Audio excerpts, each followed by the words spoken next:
네, 방금 소개받은 이동학입니다. 제가 이제 여행을 떠나기 전에는 이게 뭐 흔히 요즘 많이 얘기하는 청년 정치, 당선된 적은 없지만 청년 정치 활동을 했습니다. 세상을 바꾸는 게 19살 때 그때 그런 꿈을 갖게 됐고 지금 여전히 그 꿈을 갖고 이제 살고 있는데 가기 전에는 뭐 이렇게 정치 활동을 하기도 하고 방송에 출연하기도 하고 다녀와서는 요 짝대기 위에 위에 있는 일들을 주로 하고 있습니다. 여전히 정치가 세상을 바꾼다라는 생각을 갖고 있고 그런데 이 일선에서 현장에서 뭔가 그 답이 있을 수 있겠다 이런 생각을 가지고 세계를 누볐고 돌아와서도 역시 세상에 이 현장에 답이 있다라는 생각을 가지고 현재 현장에서 지금 여러 가지 활동을 하고 있습니다. 지금 여기 사진에 나와 있는 곳은 호주입니다. 이 선진국이라고 생각했었던 그런 나라들에서 이런 현상이 발생하고 있는 거예요. 왜 그런가 그런 것들을 이제 살펴보기 위해서 굉장히 많이 돌아다녔는데 제가 먼저 좀 이사장님 또 식사하시는데 제가 바퀴벌레 말씀을 드리기 제가 중국에 가니까요 이 음식물 쓰레기를 처리하는 시설입니다. 그 10억 마리의 바퀴벌레가 이 구조물 안에 있습니다. 10억 마리가 하루에 50톤의 음식물 쓰레기를 먹어 치웁니다. 이런 건물이 4개가 있어요. 그러니까 40억 마리가 200톤의 음식물을 먹어 치우는 겁니다. 중국은 이렇게 가보면 굉장히 혼자 접대를 받아도 만두 한 접시면 되는데 10접시를 시켜주잖아요. 그러니까 음식물 쓰레기 문제가 상당히 심각합니다. 그런데 이제 중국에서는 이 음식물 쓰레기를 어떻게 처리할 것인가를 두고 이거를 지금 국책 사업으로 8년을 연구해서 이 지금 바퀴벌레 생태계를 만들어 놓은 겁니다. 그래서 하루에 50톤씩 먹어 치우는데 제가 2가지 질문을 던졌죠. 하나는 탈출하면 어떡하냐. 지진이 나서 탈출하면 그거는 자기도 어쩔 수 없다. 그런데 뭐 지진이 잘 나지 않는 산동성이거든요. 잘 나지 않고 그다음에 2번째로는 편식하면 어떡하냐. 그런데 이제 실험을 해보니까 짠맛, 매운맛, 마라탕 뭐 이런 거 있잖아요. 다 섞여서 먹어봤더니 바퀴벌레가 모든 걸 다 잘 먹더래요. 그래서 이거 되겠다 해가지고 여기다 10억 마리 생태계를 해놓은 건데 핵심은 이 10억 마리의 생태계가 깨지지 않도록 하는 거예요. 10억 마리를 넘어가서도 안 되고 줄어들어서도 안 돼요. 음식물 처리에 문제가 생기니까요. 그리고 그 내부적으로 생태계가 깨지게 되면 여러 가지 문제점들 때문에 이 사회 현상을 해결할 수가 없어요. 그런 문제를 여기서 이제 해결하고 있는데 제가 이걸 처음에 말씀드린 이유는 자원이 순환되는 이 과정을 그대로 이것이 탑재하고 있기 때문이에요. 여기에 있는 제 회장님이 저하고 인터뷰를 하시면서 뭐라고 얘기했냐면 앞으로는 4차 산업혁명 이것의 핵심은 재순환, 재활용이라고 하는 거예요. 폐기물을 만들지 않는 것. 이거는 지구에 아무런 해를 일으키지 않습니다. 메탄가스도 나오지 않고요. 그다음 이 안에 있는 오히려 요즘에 미국 화장품 회사들이 여기에 줄을 서 있다 그래요. 왜냐하면 바퀴벌레 사체나 이런 것들을 가져가려고. 회장님 인터뷰하는 장면이고요. 이 바퀴벌레가 이제 미국 바퀴벌레인데 중국에서 활약하고 있는 게 참 신기했는데 이 바퀴벌레가 이제 죽은 사체나 알을 이렇게 걷어내잖아요. 10억 마리가 넘어가면 안 되니까 알 한 마리가 부화하면 16마리를 낳는데요. 그러니까 이게 낳기 전에 긁어내줘야 되는 것이고 어떤 거는 낳도록 내비둬야 되는 거예요. 왜냐하면 사체가 계속 나오니까 11달을 딱 삽니다. 바퀴벌레가. 그래서 다 긁어내주고 그거는 퇴비로 이 2층의 스마트 팜에다 뿌려줍니다. 그럼 슈퍼 오이와 슈퍼 토마토가 나오고 그 다음에 닭과 돼지 사료로 줍니다. 그러면 또 질이 굉장히 좋다고 합니다. 그런데 요즘에는 아까 말씀드렸듯이 미국의 화장품 회사들이 사람들 화장품에 쓰려고 이 제품을 얻으려고 많이 와 있다고 합니다. 제가 처음에 이 아이슬란드라고 하는 나라에 가서 느끼게 된 건데요. 많은 여기에는 제가 여성의 젠더 격차 이런 것들을 탐구하러 갔다가 이제 이 문제를 보게 된 거예요. 많은 나라에서 온 친구들을 보고 이제 유럽에서 온 친구, 그다음에 대만에서 온 친구, 모로코에서 온 친구, 스페인에서 온 친구들 얘기를 하고 같이 밥을 먹고 이렇게 얘기를 하다가 이 오스트리아 친구가 음식을 너무 많이 한 거예요. 스파게티 요리를 너무 많이 해서 남겼는데 그거를 자연스럽게 쓰레기통에 버리는 거예요. 그래서 뭐지? 근데 쓰레기통을 보니까 음식물 쓰레기통이 아닌 거예요. 그냥 쓰레기통이에요. 그런데 그 음식물이랑 뭐 다 섞어서 버리더라고요. 그래서 제가 이 친구랑 얘기를 해봤어요. 아니 이렇게 버려도 되냐? 그랬더니 괜찮다 이렇게 얘기를 하는 거예요. 그래서 제가 나중에 오스트리아도 갑니다. 오스트리아도 가니까 음식물 쓰레기와 그냥 쓰레기를 분리수거하지 않는 거예요. 그리고 이제 지금 많은 유럽 국가들에서 제가 이렇게 하고 있다는 것을 인식을 하게 됐고, 이것은 예를 들면 미국이나 뭐 저기 캐나다나 이런 데들도 큰 차이가 없어요. 그래서 이게 처음에는 제가 그렇게 버리는 게 원래 선진국이어서 그럴 수 있겠다라는 생각을 했는데, 탐구하면 할수록 분리수거를 제대로 하고 있는 나라가 많지가 않다라는 걸 알게 된 겁니다. 아이슬란드 아파트 단지에 있는 여기를 가서 봉지 한 2개를 뜯어 보니까 음식물 쓰레기랑 같이 있다는 걸 알게 됐어요. 이게 이제 근본적인 질문인데요. 이 생산, 그러니까 지구 어딘가를 갉아서 물건을 만들어내잖아요. 그리고 유통시키고 판매합니다. 누군가는 그걸 사서 사용하죠. 지금 근데 요 폐기 단계에 요 폐기의 지금 그 해결책이 마땅치가 않은 거예요. 지구 전체에서요. 그래서 이게 가운데 이제 자본주의가 있는 건데, 이 자본주의는 무조건 물건을 팔아야 됩니다. 물건을 팔아야 되고 그것 때문에 고용이 일어나야 되고. 그러니까 정치인들이 성장하자라고 하는 거는 소비하자라는 말과 똑같고, 소비하자라고 하는 것은 결국 폐기물을 만들어내는 구조로 되어 있다는 거예요. 우리는 그 모순 구조 안에 지금 들어가 있는 겁니다. 그래서 이 폐기 단계의 문제가 해결되면 성장하자라는 말도 굉장히 유의미할 텐데, 현대 사회에서 성장하자는 말은 폐기물을 만들어내자, 폐기물을 계속 바닷물로 보내자라고 하는 것과 똑같은 의미로 쓰여지고 있는 겁니다.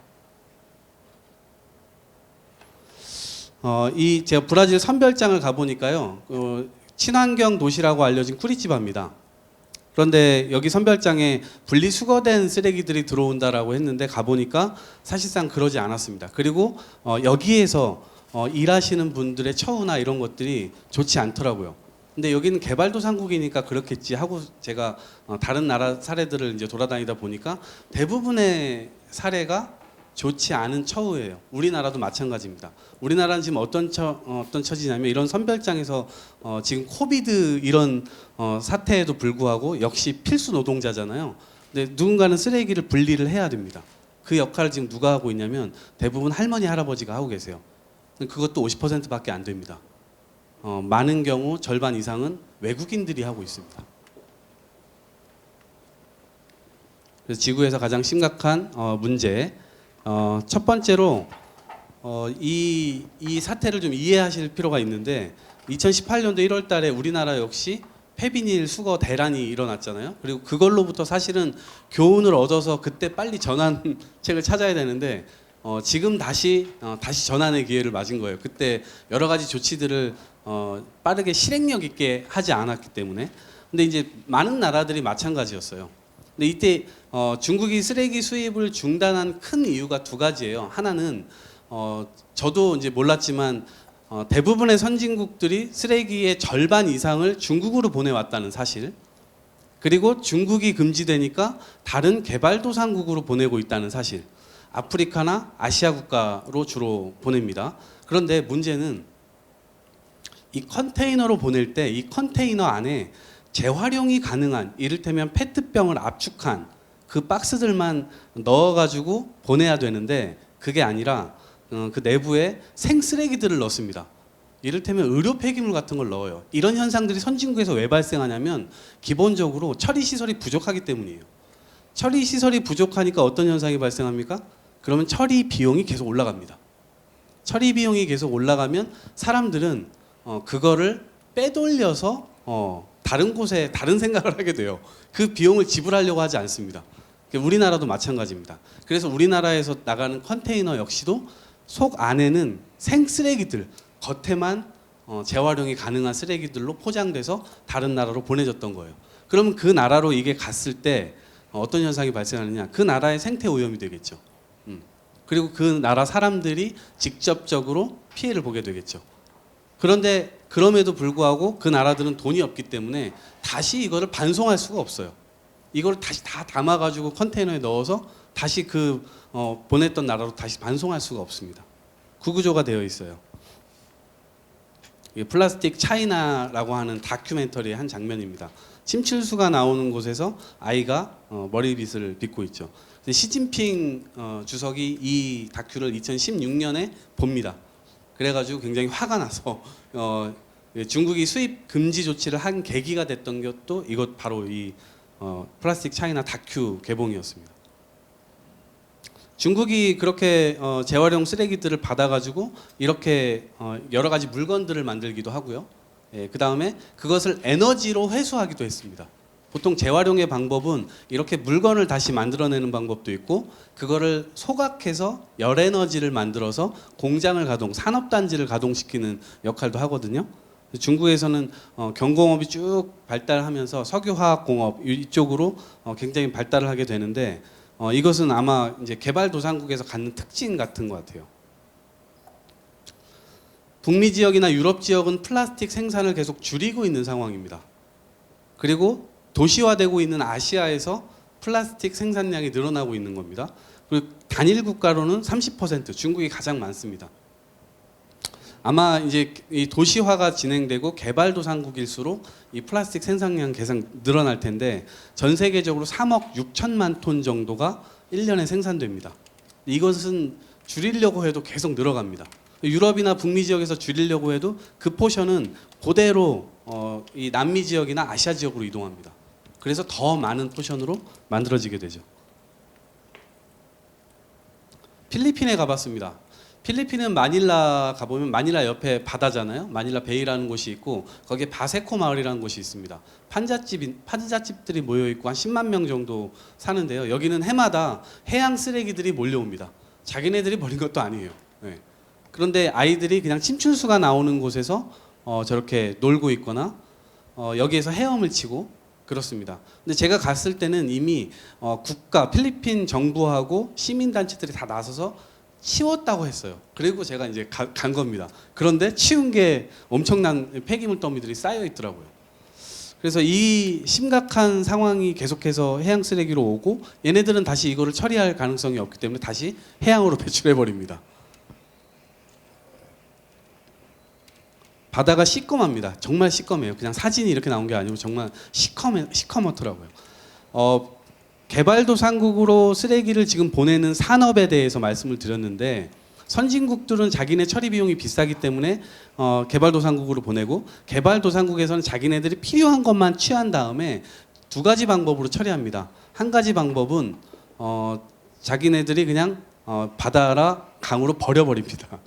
그리고 또 한 가지는 태풍이 알아서 처리해 줍니다. 네. 태풍이나 뭐 이런 폭우들이 그대로 홍수를 일으켜서 그대로 바다로 다 가져갑니다. 네.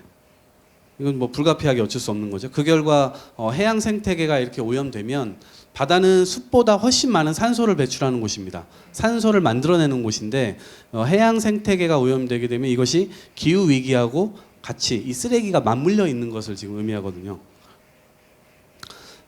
문명을 만들었던 강들입니다.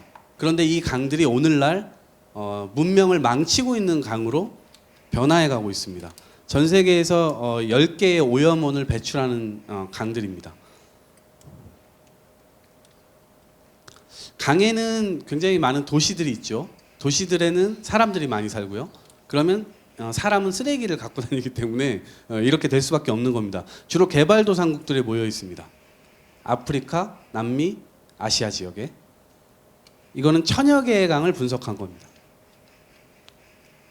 지금 하와이 요 섬이 있고요. 그 다음에 캘리포니아 사이에 쓰레기 섬이 있죠. 쓰레기 섬이라고 하는 것은 저기에만 존재하는 건 아니고요. 아마 수십만 개가 존재할 겁니다. 제가 본 것만 해도 굉장히 많은데, 이 가장 크기 때문에 이제 이거를 이제 사람들이 표시를 해놓은 건데, 이 크기가 한반도의 9배 정도. 이게 몇 년 전만 해도 뭐 5배, 6배 이렇게 기사가 나왔던 걸 제가 확인했는데, 지금은 이제 9배입니다. 이 9배는 계속 커지고 있습니다. 왜냐하면 해마다 해양으로 들어가는 쓰레기의 양이 800만 톤에서 1300만 톤, 얼마 전에는 2200만 톤까지 예측한 논문도 나와 있더라고요. 그래서 이 이 면적은 계속해서 커질 수밖에 없다. 여러분들이 계신 공간에 쓰레기가 쌓여 있어도 그것도 굉장히 큰 쓰레기 더미라고 생각하실 텐데 한반도의 9배라고 하는 개념 자체가 얼른 이해가 가지 않지만 굉장히 크게 형성이 되어 있다. 제가 이제 이걸 보니까 해양 쓰레기는 그럼 누가 치우지? 바다는 모두의 거잖아요. 그런데 책임, 소재를 다룰 때는 누구의 것도 아니에요. 왜 이걸 우리가 치워야 돼? 네. 이거 미국에서 치우는 거 아닙니다. 비영리 단체가 만들어져 가지고 그것도 네덜란드 청년이 만들어서 400억 정도 펀딩을 받아 가지고 600m의 원통을 이렇게 구부려 가지고 그 밑에 그물을 답니다. 그래 가지고 바다 해수면에 떠 있는 플라스틱이나 이런 것들을 이렇게 쭉 끌고 가는 겁니다. 청소기처럼 끌고 가서 육지로 그걸 가져가서 육지에서 그걸 다시 이제 재활용하거나 폐기 처분합니다. 그런데 이렇게 5년을 하면 자기네들이 다 치울 수 있다고 얘기를 하는데 많은 전문가들이 여기에 대해 비판적이에요.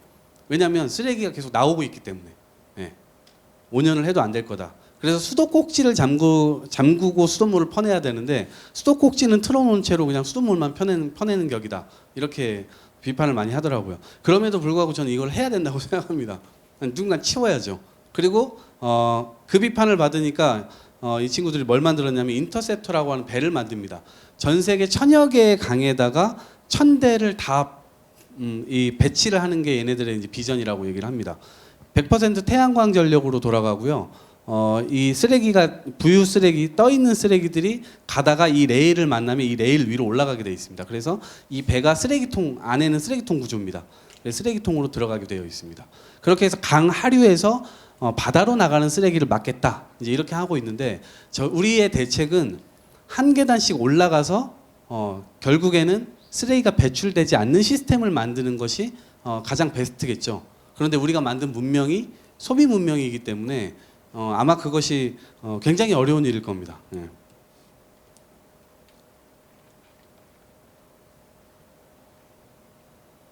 네. 네, 아프리카 말씀 잠깐 드릴 텐데요. 케냐를 가니까 케냐는 제가 마트에 가니까 라면 사 먹으러 라면이 한국 라면 판다 그래가지고 그냥 한달음에 달려갔는데 그 라면 사러 갔는데 마트 입구에 우리는 비닐봉지를 취급하지 않습니다.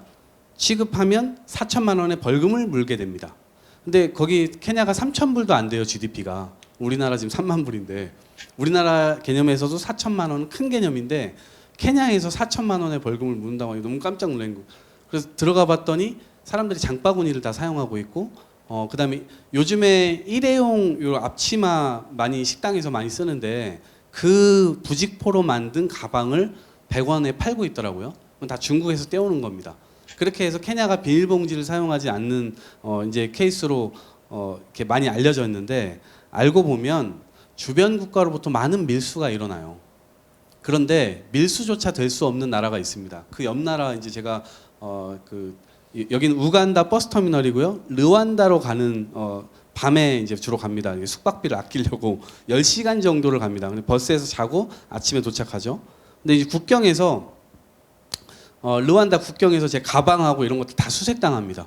그냥 뭐 총이나 아니면 마약류 이런 것들을 뒤지는 줄 알았는데 얘네가 찾고 있는 게 비닐봉지였어요. 그러니까 비닐봉지는 우리나라에 출입 금지다. 그래서 이런 나라가 있다는 건 깜짝 놀랐어요. 그래서 르완다 도착을 하니까 바닥에 쓰레기가 하나도 버려져 있지 않아요. 전 세계에서 가장 깨끗한 나라였어요. 이런 정책을 어떻게 하는가 봤더니 여기는 이제 독재를 하고 있는 거예요. 소위 얘기해서 이거를 깨어있는 독재라고 해야 될지 좀 애매했는데 어쨌거나 이 사람이 2002년도부터 통치를 시작하게 해가지고 지금은 이제 헌법까지 개정해서 아예 종신 대통령을 하기로 마음을 먹은 상황인데 쓰레기 비닐봉지를 아예 사용 금지시켜 버립니다. 그리고 2008년도에 홍수가 났기 때문에 그 홍수의 원인이 하수구를 막은 비닐봉지 때문이었던 거예요. 그래서 비닐봉지를 다 걷어내고 종이봉투 회사로 만들어 버립니다. 그래서 르완다 사람들은 종이봉투를 아주 자연스럽게 그냥 사용합니다. 불편함을 느끼지 않아요. 네. 이 비닐봉지가 없다는 것에 대해서 이미 익숙하게 하고 있는 거죠. 근데 사실 대부분의 나라들에서는 이렇게 비닐봉지 사용 금지를 하고 있지만 우리나라 역시도 금지 국가로 들어가 있습니다. 비닐봉지 사용료 부가국에 37개국 중에 포함되어 있는데 비닐봉지 비용이 20원입니다. 그러니까 사실상 큰 의미가 없다라고 보여집니다. 이게 비가 오면 그대로 그냥 쓸려서 바다로 다 나오게 되는 겁니다. 도시가 계속해서 도시되고 있는데 아까 제가 말씀드렸던 모순 구조를 말씀드리는 겁니까? 과연 어디까지 우리가 팽창할 수 있을까? 네. 65년 동안 누계인데요. 2015년도까지 생산이 83억 톤. 이거는 추계입니다. 그 누구도 정확하게는 알 수가 없습니다. 어디서 어떻게 생산되고 어디서 어떻게 폐기되는지를 알 수가 없습니다. 그래서 지금 이제 간단하게 말씀드리면 10개가 생산이 되면 6개는, 그러니까 4개는 3개는 사용 중인 겁니다. 3개는 사용 중인 것이고 6개는 지구 어딘가에 매립됐거나 버려진 겁니다. 6개 중에 하나는 소각된 거고. 근데 우리가 잘 보세요. 재활용률이 9%밖에 안 돼요. 그러니까 3개 중에 하나는 재활용된 제품인 건데 이것도 한 번 재활용되고 난 다음엔 다시 투기와 매립 쪽으로 가게 되죠. 의외로 재활용이 너무나 없는 거예요. 거의 없어요. 네. 전체 비율 중에. 2050년이 되면 물고기와 해양 쓰레기가 1대1 비율이 된다고 합니다. 네. 그래서 최고의 발명품이 최악의 발명품으로 바뀌어 있는 상황이고요. 우리나라 쓰레기 얼른 짚어보도록 하겠습니다. 배달시키면 이렇게 일회용품들이 전부 오고요. 장례식장 전부 일회용을 사용하고 있죠. 장례식장에서 나오는 쓰레기는 전체 플라스틱 쓰레기의 20%를 차지한다는 통계가 있습니다. 장례식장은 앞으로 더 늘어갈 거라고 생각합니다. 네, 우리나라에선. 제가 13살 때 아버지가 돌아가셔서 현충원에 매년 갈 때마다 어느 순간부터 이 조화를 쓰기 시작했거든요. 이것은 빛이 바라면 바로 그냥 버리고 폐기하고 하는데 문제는 이 조화가 재활용이 안 된다는 거예요. 그래서 철사 부분은 매립을 해야 되고 꽃 부분은 따로 떼서 소각장으로 보내야 돼요. 그런데 쓰레기를 발생시키는 방식으로 추모를 하고 있는 거죠. 우리가 차례상도 어떻습니까? 다 먹으면 상관없지만 과잉 상차림을 통해서 결국 음식물 쓰레기가 굉장히 많이 발생되는 그 상황으로 가고 있잖아요. 우리나라에 지금 쌓여가고 있는 쓰레기입니다. 이거는 상당히 많이 치운 겁니다. 제가 오후에 갔는데 아침에 가면 이 공간 자체가 꽉 들어찬다고 합니다. 지금 재활용 이렇게 하면 기본 원재료로 만드는 것보다 이게 비싸기 때문에 갈 곳이 없어지는 겁니다. 그래서 쌓여가고 있는 것이고요. 분리수거나 이런 것들이 제대로 되어 있지 않기 때문에 이것이 또 테이프나 이런 것들이 붙어 있으면 재활용이 제대로 될 수가 없습니다. 음식물 쓰레기 이것도 문제입니다. 이렇게 사료로 만들어 놨지만 갈 곳이 없습니다. 음식물 쓰레기조차도. 이거는 지금 음식물 쓰레기를 처리하는 지금 현재 개발 중인 기계예요. 여기에다가 탄화제를 넣고 음식물 쓰레기들을 넣으면 일종의 탄이 나옵니다. 그것이 열량이 계속 높아요. 그래서 비닐하우스나 이런 데를 데울 수 있는 대용으로 지금 이제 개발을 하고 있는데 조금 더 시간이 필요할 것 같아요. 음식물 쓰레기는 기본 탄소보다 이산화탄소보다 지구 온난화를 가속화시키는 약 한 20배 정도의 효과를 내는 메탄가스를 발생시키거든요. 이 메탄이 상당히 저희가 이제 포집해서 쓰면 에너지로 쓸 수 있지만 포집을 못하면 이산화탄소 그 지구 온난화를 좀 더 가속화시키게 되는 거죠.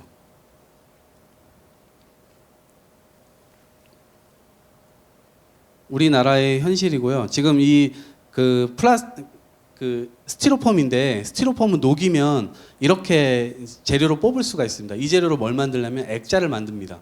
이렇게 재활용이 가능한데 스티로폼은 사실 굉장히 지금 해양 쓰레기에 굉장히 위험합니다. 다 이제 그 깨져서 그냥 미세 플라스틱이 돼버리기 때문에 우리나라 폐기물 발생량은 지금 한 46만 톤 정도 되는 것으로 알고 있습니다. 이거 2018년도까지 통계고 현재는 아마 46만 톤 이상이 될 겁니다. 네. 그게 연간으로 따지면 63빌딩 1,500개. 예, 이 정도. 의외로 건설 폐기물이 굉장히 많고요. 예. 그다음에 생활계 폐기물과 사업장 배출은 300kg 이상을 배출하는 걸 사업장 배출계라고 합니다. 요거를 보실까요? 그 처리 방법인데요. 위에가 재활용입니다. 우리나라가 분리수거 선진국이라고 알고 계시지만 실제에 있어서는 1등급, 그러니까 아주 질이 좋은 재활용을 하고 있는 나라는 아닙니다. 대부분 다 오염되어 있는 것을 재활용을 하는데, 문제는 뭐냐면 1등급이 뭐냐면, 예를 들면 페트병을 아주 깨끗한 것, 그거를 수거하게 되면 다시 페트병으로 만들 수도 있습니다. 그럴 정도로 재질이 좋은 거면. 근데 재질이 나쁜 거면 다시 그걸 못 만듭니다. 그래서 소각으로 처리를 하거나 이제 다른 물건을 녹여가지고, 예를 들면 주차장에 뒤에 차들 후진하다가 빠지지 말라고 뒤에다가 플라스틱 달아 놓잖아요. 바퀴 딱 걸리게. 그런 것들 만들어내는 것 정도밖에 사용을 못합니다. 그러니까 수요처가 한정되어 있겠죠. 그런데 밑에 소각과 매립률은 계속 줄어들고 있잖아요. 이것은 저희가 처리 시설이 계속 줄어들고 있다는 것을 의미합니다. 하고 있는 것도 리모델링해서 더 잘 써야 되지만 그러지 못하고 있는 현실이죠. 코로나 때문에 더 많은 쓰레기들이 발생되고 있습니다. 의료 쓰레기인데요. 지금 여기 재활용 폐기물의 발생량이 초록색이 이제 전년 대비 늘어난 것으로 표시된 건데, 이것은 공공시설에서만 처리하는 것이고 대부분은 민간시설이기 때문에 민간시설 반영이 안 돼 있습니다. 제가 민간시설 이렇게 가보니까 표본으로는 2배 정도 늘었다라고 얘기를 합니다. 쓰레기야, 양이. 그래서 이것은 아마 공식적인 통계가 나와 보면 아마 조금 더 심각하다라는 것을 알 수 있을 겁니다. 의료 폐기물, 방금 말씀드린 대로 의료 폐기물 소각장은 13개밖에 존재하지 않습니다. 의료 폐기물은 계속 늘어가고 있습니다. 이것은 고령화하고 연관이 되어 있고요. 지금 최근에 코로나, 의료 문제 이런 것들하고도 연관이 되어 있습니다. 해양 쓰레기 우리나라 연간 18만 톤 정도, 근데 수거되는 건 4만 톤 정도, 4만 2천 톤. 지금 제가 지난주에 부산에 가서 해양 쓰레기를 실태를 이제 보고 왔는데, 바닷가에 이렇게 나뭇가지, 초목 이런 거랑 섞여 있습니다. 이 하얀 것들이 스티로폼들입니다. 이 스티로폼들이 그대로 파도가 와서 그대로 쓸고 내려가면 그대로 바닷가로 안으로 들어가게 되는 겁니다. 자, 도심 한가운데 소각장이 있더라고요. 그 오스트리아 빈인데요. 여기는 궁전처럼 생겼어요. 제가 소각장인지 모르고 지나가다가 저게 무슨 신데렐라가 살 것 같은 그런 궁전이 있길래 가까이 가봤더니 소각장인 거예요. 그래서 이 소각장에서 아이들도 소풍을 오고 아이들도 환경 교육을 받고 시민들도 이 소각장 견학하기도 하고요. 그래서 이 소각장은 굉장히 사랑을 많이 받습니다. 도심 한가운데 있으니까요. 그런데 관광객들도 이것이 랜드마크화 되어 있기 때문에 이 소각장 앞으로 가서 사진 찍는 걸 굉장히 좋아합니다. 그러다 보니까 주변 상권이 살아나요. 그리고 가장 핵심적인 건 6만 가구의 전력과 이 소각장으로 인해서 생겨나는 전력과 난방이 6만 가구, 주변 6만 가구에 보급된다는 거예요. 내부에 들어가서 이렇게 설명도 받고, 그런데 이제 오스트리아는 아까 제가 말씀드린 대로 음식물 쓰레기하고 이런 것들을 같이 소각을 하고 있기 때문에 내부에서는 냄새가 났지만 외곽에서는 냄새가 나지 않았습니다. 그러니까 주민들이 이것을 혐오시설이라고 인식하지 않는 거죠. 그리고 여기에서 나오는 유해가스나 이런 여러 가지들이 그 기준치보다 훨씬 이하로 제어되고 있다고 합니다. 도심 속에 있다 보니까 이거 여러 문제를 일으키게 되면 아예 이것을 가동시킬 수가 없겠죠. 문제가 일어나면. 그래서 문제를 일으키지 않기 위해서 여러 가지 장치들을 통해서 하고 있었습니다. 덴마크, 이것도 엄청나게 제가 매연을 내뿜는 줄 알고 가까이 갔더니 물어보니까 수증기라고 합니다. 네. 이거는 스키장으로 운영되고 있습니다. 소각장입니다. 내부는 소각장이지만 겉은 이렇게 스키장으로 만들어 놓고 여기에 레스토랑도 만들어 놓고 그다음에 사람들 암벽 등반할 수 있게 벽도 이렇게 이용해 놓고, 그래서 지금 이거는 지난해 연말에 이 오픈을 한 겁니다. 일본입니다. 일본은 세계 최대의 소각으로 처리를 합니다. 전체 쓰레기 70% 가량을 소각으로 처리합니다. 그래서 굉장히 소각 선진국인데요. 각 구마다 이런 소각장이 있습니다. 그래서 각 구마다 이런 소각장이 있고, 제가 갔던 데도 무사시노 소각장이라고 하는 곳인데 무사시노 구청 바로 앞에 있습니다. 그리고 주변에는 그냥 주택 뭐 아파트 단지가 있고요. 가보니까 투명해요. 누구든지 들어가서 이 소각장을 볼 수 있고, 소각장에서 나오는 여러 가지 유해가스나 이런 것들을 다 확인할 수가 있습니다. 그러니까 사람들이 유해가스가 나올 거다라고 하는 인식을 불식시킬 수가 있겠죠. 그리고 여기에 운영위원회에 시민들이 참여합니다. 그래서 소각장 운영을 투명하게 하는 거죠. 옥상에서는 옥상 이제 도시 농업을 주민들이 직접 하고 있기도 하고요. 이 세 가지 소각장의 공통점은 주민 공론장을 통해서 만들었다는 거예요. 문제가 처음부터 없진 않았을 텐데, 일본의 경우는 1970년도부터 엄청난 도시화 이런 것들 때문에 쓰레기들이 도시에 엄청나게 많이 발생하기 시작합니다. 그래서 결국에는 구청장들이 소각장을 짓겠다라고 막 발표를 해요. 그럼 사람들이 이제 깜짝 놀라가지고 혐오 시설을 어떻게 소각장을 이 도시에다 짓겠다는 거냐. 일본 역시도 그런 갈등이 사회적으로 있었습니다. 그런데 꾸준히 한 10년 정도 공무원들과 정치인들이 이걸 포기하지 않고 시민들을 설득하기 위해서 계속해서 공론장을 열어갑니다. 이 공론장의 핵심은 시민들 자체가 지금 자기네들 스스로가 만들어내고 있는 쓰레기의 양이 이 처리 시설을 못 따라가고 있다는 거예요. 처리 시설이 이 쓰레기의 양을 못 따라가고 있는 거예요. 그래서 결국엔 누적될 수밖에 없는 현실이 존재하는 거죠. 그래서 그것들을 설명을 했고, 결국에는 도심 한가운데 짓게 됐고, 도심 한가운데 지어서 소각은 열과 전기 난방을 할 수가 있기 때문에 주변 건물에 이렇게 보급을 하게 되는 거죠. 그래서 투명성과 개방성 이런 것들이 아주 중요하게 생각이 되어야 합니다. 이게 지금 작아서 잘 안 보이실 건데, 이게 소각 시설이 이제 이런 방식으로 운영이 됩니다. 처음에 쓰레기가 들어오면 태워지고, 그것이 이제 나오는 유해가스들은 다 포집이 됩니다.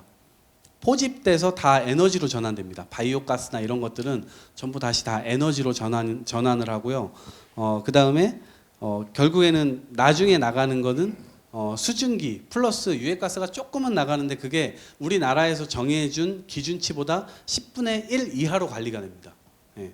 그래서 사실상 시민들은 이것을 인식할 수가 없습니다. 또 하나의 이제 이건 기술적인 해결책으로 지금 연구가 끝난 상황인데요. 지금 이 업체가 열분해로, 그러니까 플라스틱이 기름으로 만든 거잖아요. 그러니까 이걸 분해시켜 가지고 바로 기름으로 그냥 짜내는 거예요, 바로. 그래서 이거 재생유로 사용을 하는데, 지금 우리나라에서는 이 기술이 우리나라에서 최초로 개발이 됐음에도 불구하고 상용화를 못 시키고 있습니다. 왜냐하면 어떤 지방자치단체장도 이거를 우리가 먼저 할게요라고 손을 들 곳이 없습니다. 그래서 결국 이 업체가 선택한 길은 외국으로 나가기로 결정을 했습니다. 그래서 외국에서 사례를 만들어서 레퍼런스를 쌓고 다시 국내로 돌아오겠다. 지금 그래서 다른 나라로 나가려고 준비 중인데, 지금 말씀드린 대로 열에 여기다가 분해 장치를 넣고 촉매제를 넣어서 분해를 시킵니다. 그래서 이걸 등유로 짜냅니다. 경유로. 이거는 지금 우리나라에서도 지금 어떤 한 기업이 자판기를 만들어 가지고 디지털로 인식시켜서 분리수거를 도와주는 자판기인데요. 독일이나 덴마크, 핀란드 이런 나라들은 굉장히 이것이 지금 상용화가 많이 되어 있습니다. 보시는 바대로 왼쪽에 분리수거 자판기, 이거는 마트의 입구에 다 기본적으로 설치가 되어 있습니다. 그래서 사람들이 평상시에 장바구니에다가 이 재활용품들을 모아놓고 장 보러 갈 때 그 장바구니를 들고 그대로 가서 그 마트에 장을 보기 전에 분리수거를 하고 거기에서 티켓을 끊어서 그걸로 다시 장을 보는 거죠. 왜냐하면 가격이 100원에서 한 500원 정도 되거든요. 좋은 병원 한 500원도 줘요. 그래서 그거를 다시 해서 시장할 때 보태서 쓰는 거죠. 프라이부르크 컵은 이게 독일 프라이부르크 시에서 지금 하고 있는 건데요. 많은 카페들을 가맹시킵니다. 지금 아마 한 160개 정도가 가맹한 것으로 알고 있는데, 테이크아웃 할 때 우리는 일회용 컵에다가 담아서 주잖아요. 그런데 여기는 테이크가 나올 때 이 컵에다가 담아줍니다. 이건 다회용 컵입니다. 다회용 컵이기 때문에 일회용 쓰레기가 나오지 않습니다. 그리고 여기에는 1, 2로의 보증금이 붙어 있습니다. 이걸 버리는 사람은 없겠죠. 그래서 160개 가맹된 곳에 사람들이 다 가가지고 다시 다 반납을 해서 1, 2로를 돌려받습니다. 그러니까 쓰레기가 배출되지 않는 테이크아웃 시스템인 거죠. 우리나라 고물상과는 완전 다르죠. 같은 그건데 쓰레기 정거장, 그래서 분리를 명확하게 이렇게 해놓고 이렇게 깨끗하게 운영을 하고 있었습니다. 중국의 공유식기입니다. 중국은 공유 설거지 업체가 굉장히 많습니다. 우리나라는 현재 지금 고기 불판 이런 것들을 고깃집마다 다 이렇게 해가지고 불판을 공유 설거지 업체에서 하고 있는데 중국은 이런 그릇 설거지 업체가 굉장히 많습니다. 그러다 보니까 결국에는 일회용, 물론 중국도 일회용을 많이 사용하긴 하지만 이렇게 해서 설거지를 대신해 주게 되면 일회용이 사용되는 곳에 이런 그릇을 재사용될 수 있도록 체계를 만들 수 있겠다 이런 생각이 들고, 우리나라 역시도 저는 이런 공유 설거지 업체들이 청년들이 많이 창업해가지고 예를 들면 장례식장에서 일회용을 사용하고 있는데 이런 장례식장에서 설거지 시설을 둘 수가 없고 사람이 또 투입돼가지고 설거지를 하는 비용이나 여러 가지 문제점들이 생겨나게 되니까 집적의 효과로 여러 장례식장을 묶어가지고 공유 설거지 업체를 하는 사람들이 생긴다면 그런 일회용을 배출시키지 않는 장례식장을 만들 수가 있겠죠.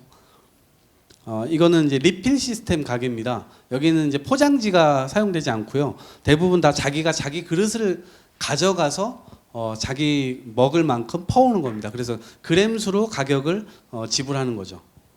포장지가 없는 가게. 미래 편의점의 미래가 이렇게 바뀔 것인가 라고 봤을 때는 이 방향으로 가야 된다고 보지만 우리가 과연 바꿔낼 수 있을지. 이건 독일의 음식물 쓰레기를 줄이기 위해서 푸드 쉐어링 냉장고를 도심 골목골목마다 놔둔 겁니다. 그래서 자기가 먹고 싶지 않은 자기네 냉장고에 있는 것들을 먹을 수 있는 거지만 자기가 먹고 싶지 않은 것들을 냉장고에 넣어놓으면 누구든지 빼서 가서 먹을 수 있게 되는 거죠. 시민들에게 친절하게 이렇게 알려주는 대만의 포스터입니다. 우리나라는 요거 이제 요 말씀 끝으로 이제 마치도록 하겠는데요. 우리나라는 폐기물이 발생되면 폐기물 수거 업체가 있잖아요. 그 수거 업체가 얼마나 수거를 했는지 바로 이 올바로 시스템에 입력하게 되어 있습니다. 그리고 폐기물을 받는 쪽에서도 이거를 입력하게 되어 있습니다. 그리고 폐기물을 최종 처리하는 곳에서도 이 올바로 시스템에 등록을 하게 되어 있습니다. 그러면 입력한 쪽과 나중에 받은 쪽, 그다음 최종 처리한 쪽 이걸 맞춰 보면 이제 딱 쓰레기가 어디로 이동했는지가 딱 나오잖아요. 문제는 뭐냐면 중간에 사라집니다. 입력된 다음에 사라져요. 그리고 그 입력하는 것도 사실상 감시망이 이게 강화가 되어 있지 않기 때문에 이 감시망을 다 빠져나가는 겁니다. 그래서 쓰레기 산이 생기는 거고요. 쓰레기 섬이 그래서 생기는 겁니다. 입력까지 한 다음에 어딘가로 빼돌려지는 거예요. 예를 들면 처리 비용이 소각시설에 버리면 30만 원입니다. 그런데 야 우리한테 넘기면 우리가 10만 원에 해줄게. 그러면은 처리해야 하는 업체 입장에서는 30만 원에 처리해야 될 거를 10만 원에 처리해 준다고 하면 이 업체에다가 10만 원을 주고 쓰레기를 보냅니다. 그럼 이 업체는 사실상 업체가 아닌 거죠. 업체의 탈을 쓴 이 투기 업체인 거죠. 그래서 사실상 밤에 우리나라 곳곳에 투기를 하고 있는 겁니다. 전 세계적으로 그런 현상이 발생하는 거예요. 그래서 지금 이건 부산에서 하고 있는 건데 재활용 정거장이라고 해서 분리수거를 좀 더 열심히 하자. 그래서 깨끗한 분리수거를 하자 해가지고 재활용품을 모아서 재활용 업체로 잘 넘기는데, 여기는 주택가이기 때문에 굉장히 특이한 정책입니다. 아파트는 잘 되고 있습니다. 그런데 주택가에서는 사실상 대부분 투기되고 있기 때문에 그 문제를 해결하기 위해서 이걸 하고 있는 거죠. 이제 순천시에서 지금 다 쓴 플라스틱 칫솔 가져오면 대나무 칫솔 줄게요. 그 지방자치단체에서 지금 이제 이런 거를 하기 시작했습니다. 6가지만 말씀드리고 이제 끝낼 텐데요. 가장 중요한 게 아까 말씀드렸던 수도꼭지를 잠그는 것. 어떻게 잠글 것이냐. 중간중간에 제가 답을 조금씩 말씀드렸는데 재사용 경제로 가자. 재사용 경제로 가자. 그리고 재질을 통일하자. 어쩔 수 없이 일회용을 만들 수밖에 없다면 재질을 통일해서 사람들로 하여금 분리수거가 어렵게 인식되지 않도록 하자. 분리수거 아주 쉽게 하자. 그리고 재사용, 아까 말씀드린 재사용, 그리고 재활용, 어쩔 수 없이 일회용을 쓸 수밖에 없다면 그것을 녹여서 업사이클링 한다든지 아니면 새로운 제품을 만들어낸다든지 그 경제를 활성화시켜야 된다. 그래서 저는 여기에 R&D 비용이나 젊은 청년들이 이쪽에 창업할 수 있도록 많은 기회를 열어줘야 된다고 생각합니다. 그리고 불가피하게 소각과 매립은 어쩔 수 없이 필요하다. 라는 말씀으로 오늘 강연을 마치도록 하겠습니다. 고맙습니다.